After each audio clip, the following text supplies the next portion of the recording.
Welcome to Thursday, March 5th, 2026. When you or a loved one has suffered serious harm, look to Wyoming's board-certified truck accident lawyer, Grant Lawson, leading the charge for accountability and fighting for safer roads. Don't settle for anything less. Visit truckaccidents.com. Well, those horses awaiting the next buildup of clouds off to their west as the next storm system approaches.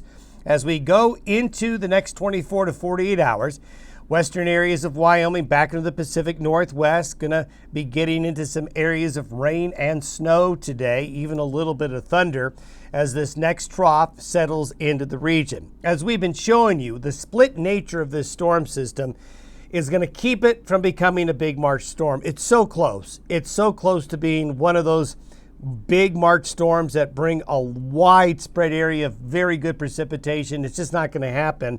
I'm afraid this storm is going to disappoint a little bit. It's still going to provide moisture for some of you, many of you.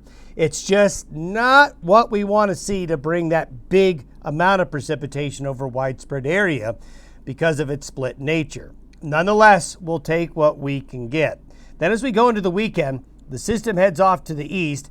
A westerly flow develops. That'll bring rebounding temperatures, and winds are going to be picking up a bit this weekend through Monday. Then, as we've been showing you, there's going to be kind of a unique pattern setting up next week that's going to drive some colder air into the west and northern parts of the U.S. And that's going to drop temperatures, bring wind, I'm afraid. Some precipitation mainly in the northern areas with that front Tuesday into Wednesday. You can see ahead of that Pacific front yesterday, nice shelf cloud there developing ahead of some showers and thunderstorms across portions of eastern Idaho. Another great shot of that moon and a beautiful shot there in the Tetons of those approaching high and mid-level clouds with this next Pacific wave coming on in. And yep, more and more tulips popping through the ground across the region. Nice shot of that Pikes Peak area behind the storm system earlier in the week. You know, the Colorado Springs, Pueblo area got great precipitation, a little bit more than expected down there. So that first system was really quite productive in many locations. We don't have the western view of the satellite this morning. It's not coming in. A lot of fog here in the Midwest.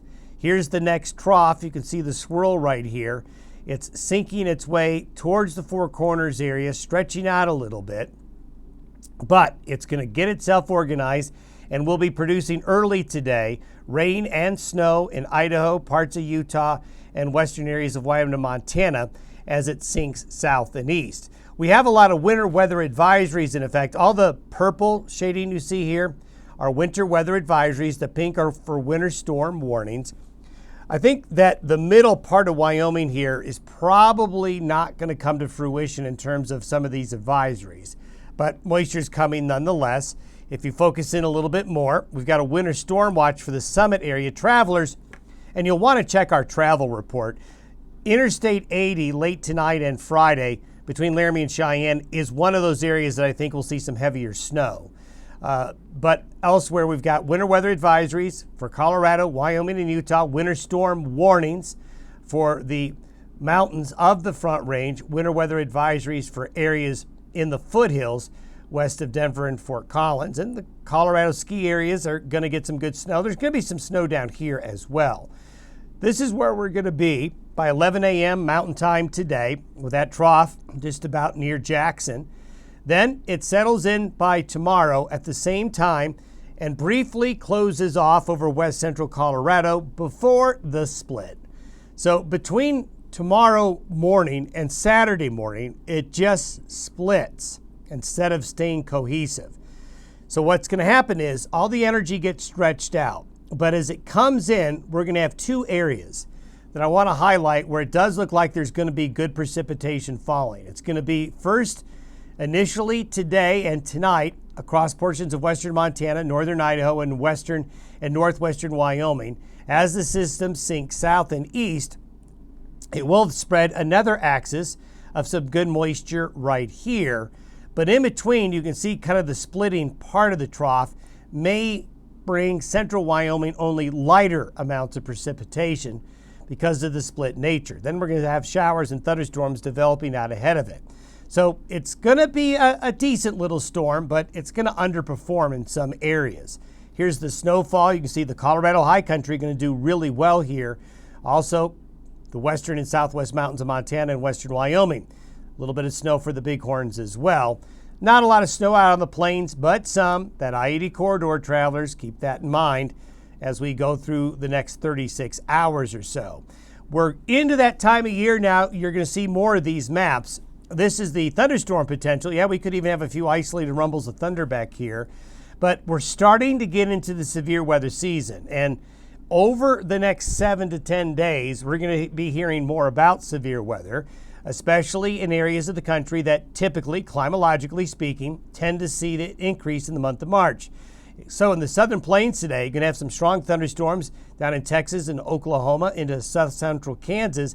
Then look at this. This is tomorrow. As the low comes into Colorado tomorrow, it's going to feed warm, moist Gulf air into the region. Colder air comes in, and you know the recipe.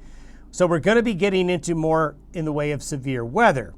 And as we go into next week, first of all, the weekend, a westerly flow here is developing, and what that westerly flow is going to do is pump in mild air, windy conditions here, strong jet stream winds will start to increase the wind, so winds pick up a bit this weekend.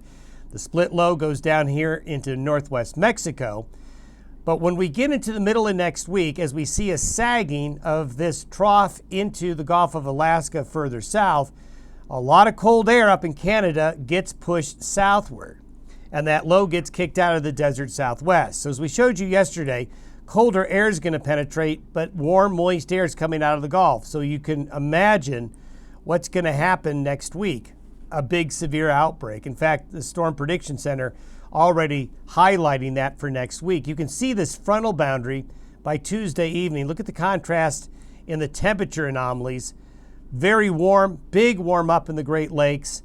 And then we're going to have all of that warm, moist air. So there's a big collision taking place. There's also going to be a little bit of light to moderate snows up into the northern plains and northern Rockies with that cold surge Tuesday into Wednesday.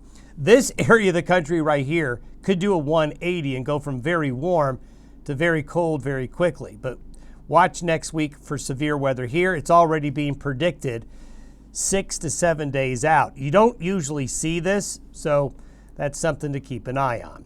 Don't forget our regional travel forecast. If you're going to be traveling from later today through Friday, you're going to want to pay attention and watch. Have yourself a good Thursday. We'll see you tomorrow.